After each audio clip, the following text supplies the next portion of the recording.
Praise the lord. దేవుని నామం పరిశుద్ధపరచబడును గాక. నేను జర్మనీలో ఉంటున్నప్పుడు నేను జర్మన్ లాంగ్వేజ్ నేర్చుకునేదాన్ని.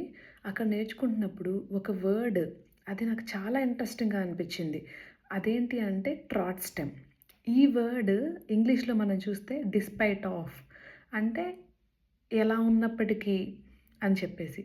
ఆ వర్డ్ నేర్చుకుంటున్నప్పుడు అది ఫర్ ఎగ్జాంపుల్ మేము ఎలా సెంటెన్స్‌లు ఫార్మ్ చేసేవాళ్ళం అంటే లాంగ్వేజ్ నేర్చుకుంటున్నప్పుడు ఈరోజు వర్షం వస్తుంది.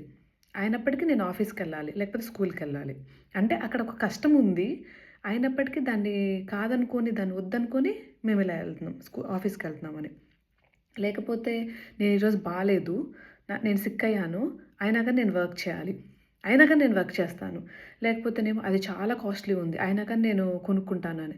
సరే ఇవన్నీ నాకు చెప్పే ఉద్దేశ్యం ఏంటి అనంటే, ఇదే ట్రాట్‌స్టెమ్ దేవుడు మనకి ఎన్నో విషయాల్లో మనకి హెల్ప్ చేశాడు.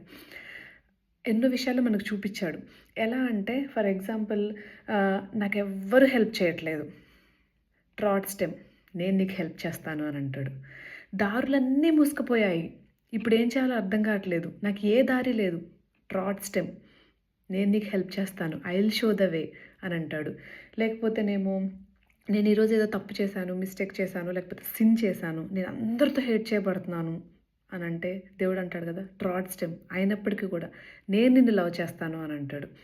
ఇంకా లేకపోతే అందరూ ప్రపంచం అంతా ఒకవైపు ఉంది. నువ్వు ఒక్కదానివే ఒకవైపు ఉన్నావు అని అంటే అని నువ్వు బాధపడుతున్నావు అనుకో ట్రాట్‌స్టెమ్ వాళ్ళందరూ ఒకవైపు ఉన్నప్పటికీ నీకు పర్వాలేదు.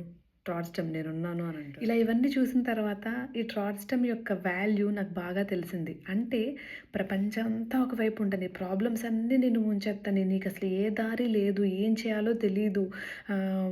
అసలు ఇంక అన్ని దారులు మూసుకుపోయాయి. అసలు ఇంక నీకు ఈ ప్రాబ్లమ్‌కి సొల్యూషనే లేదు అని అనుకున్నప్పుడు ట్రాట్‌స్టెమ్ అయినప్పటికీ అవి ఎలా అయినా ఉండని, నీకెన్ని ప్రాబ్లమ్స్ అన్నా ఉండని, ఎలా అయినా ఉండని నేను నీకు హెల్ప్ చేస్తాను. ట్రాట్‌స్టెమ్ నేను నీకు హెల్ప్ చేస్తాను. Despite of all these things ఆ సిట్యుయేషన్స్ ఎలా అన్నా ఉన్నప్పటికీ నేను నీకు హెల్ప్ చేస్తాను అనే దేవుడి వాగ్దానం నాకెంతగానో నచ్చింది.